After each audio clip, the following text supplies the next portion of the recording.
Hello friends, இன்றைக்கி நம்ம பார்க்க போகிற படம் பேர் good luck have fun don't die. ஐஎம்டிபியில் இந்த படத்துக்கு 7 ரேட்டிங்ஸ் கொடுத்துருக்காங்க. இந்த படத்தோட மெயின் லீட் ரோலில் சாம் ராக்வெல், ஹாலே லூ ரிச்சர்ட்சன் மற்றும் பலர் நடிச்சிருக்காங்க. இந்த படம் நம்ம Amazon Prime Video and Jio ஹாட்ஸ்டாரில் இங்கிலீஷ் அண்ட் ஹிந்தி ஆடியோ லாங்குவேஜஸில் அவைலபிளாக இருக்குது. இப்போ நம்ம இந்த படத்தோட ரிவ்யூக்குள்ளே போகலாம். நான் சொல்கிறத நீங்கள் ஜஸ்ட் இமேஜின் பண்ணி பாருங்கள். நீங்கள் ஒரு ரெஸ்டாரண்ட்டில் அமைதியாக உட்காந்து உங்கள் டின்னர் சாப்பிட்டு இருக்கீங்க. அப்போ சடனாக ஒருத்தன் ரெஸ்டாரண்ட் உள்ள வாரான். அவனை பார்க்க பைத்தியக்கார மாதிரி இருக்குது. உடம்பு முழுக்க பாம்லாம் செட் பண்ணி வச்சு அதோட கனெக்டாக இருக்கிற பட்டனை கையிலேயே பிடிச்சிட்டு எல்லாரோட முன்னாடி நான் ஃப்யூச்சரில் இருந்து வந்திருக்கேன், நம்ம உலகத்தை காப்பாற்றுறதுக்கு எனக்கு உங்களோட உதவி வேணும்னு சொல்கிறான். இந்த சீனில் இருந்து தான் இந்த மூவியோட கதை ஆரம்பிக்குது.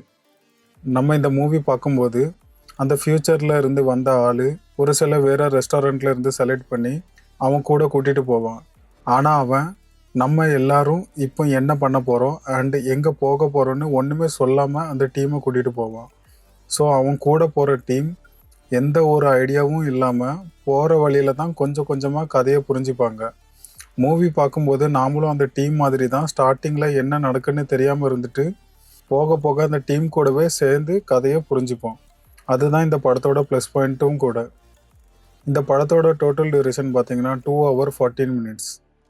மூவியோட லென்த்து என்ன தான் பெருசாக இருந்தாலும் படத்தோட ஸ்டார்ட்ல இருந்து எண்டு வரைக்கும் நல்ல என்டர்டெய்னிங்காக கொண்டு போயிருப்பாங்க. Mobile addiction, virtual reality world and AI டெக்னாலஜியோட வளர்ச்சின்னு எல்லாமே ஒன்றா லிங்க் பண்ணி இதனால் எவ்வளோ பெரிய அழிவு உண்டாக போகுதுன்னு காமிச்சிருப்பாங்க.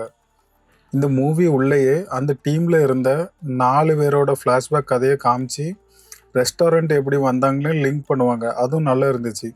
இந்த படம் முழுக்க ஜஸ்ட் ஒரு கற்பனை கதை தான். ஸோ ரெஸ்டாரண்ட் சீன்ஸை தவிர மீதி எல்லாமே அப்நார்மலாக தான் இருக்கும். அங்கங்கே வர்ற ட்விஸ்ட் அண்ட் டர்ன்ஸ் எல்லாமே நல்லாவே இருந்துச்சு.